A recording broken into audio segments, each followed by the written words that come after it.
আরে মিয়া, Donald Trump নেতা না হো, তোমাদের গরু ফেরাউনও এই পৃথিবীতে থাকতে পারে নাই, সেও মরে গেছে।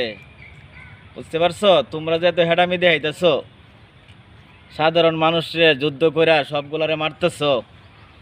তোমাদের গরু যে ছিল, হ্যাঁ, ফেরাউন, সেও এই দুনিয়া থেকে বিদায় নিয়েছে, চলে গেছে। তাহলে এত মানুষকে না মেরে এত যুদ্ধ, এত ভাবনা দেখায়া যুদ্ধ বন্ধ করুন। সাধারণ মানুষকে মারা নাই, মানুষকে মারা নিষেধ। আল্লাহ পাক এবং আমাদের রাসূল নবীজি বলে গেছে যে মানুষ হত্যা করা যাবে না, মহাপাপ।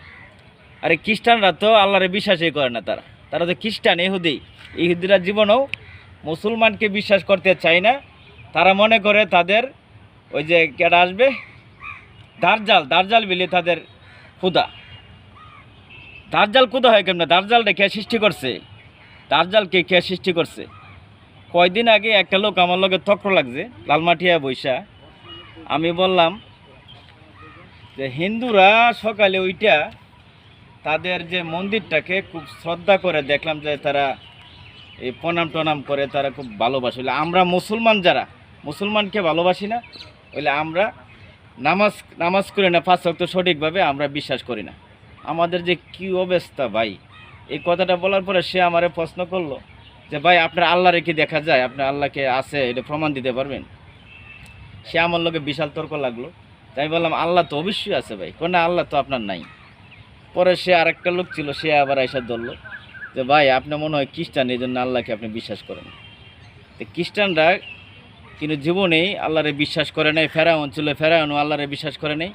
তো ফেরাউনের বংশধর যারা আছে, ইসরায়েল, ডোনাল্ড ট্রাম্প, যুক্তরাষ্ট্র, এগুলো তো আরও ফেরাউনের বংশধর। এগুলো তো মানুষ মারবে, আমরা মুসলমানদের মেরে মেরে তারা জায়গাগুলো দখল করতে চায়। এই যে ইসরায়েল, এই যে আমাদের ফিলিস্তিনে গাজা যুদ্ধ করে সবগুলা ভাঙ্গে দিয়ে তারা এখন আস্তে আস্তে নীল নকশা বাস্তবায়ন করতেছে তাদের রাষ্ট্রটা আরও বড় করার জন্যে। তো মুসলমান তাদেরকে জায়গা দিয়েছিল ভালোবেসে, তারা এখন মুসলমানকে হত্যা করে তারা আস্তে আস্তে আস্তে আর আস্তে আস্তে তারা এই রাষ্ট্রটাকে বড় করে, মানে তাদের এই যে আসবে কী করে, দার্জাল আসবে, এই জন্য যুক্তরাষ্ট্র থেকে 5টা লাল গাভি কিনা এইগুলা জবাই করে, এই লাল গাভিগুলা জবাই করে তারা, যারা ওই পাপি না কি কয়, কি সুন্দর করে কথাটা বলছিল, তারা এই গরুর জবাই করে রক্ত দিয়ে তারা বলি পবিত্র হবে। আরে ভাই, এটা আমরা নতুন শুনলাম, গরুর রক্ত দিয়া জবাই করে কিভাবে তারা পবিত্র হয়। সব এই খ্রিস্টানদের কালচার, খ্রিস্টানরা এগুলা জানে। নরেন্দ্র মোদীর ভাই না?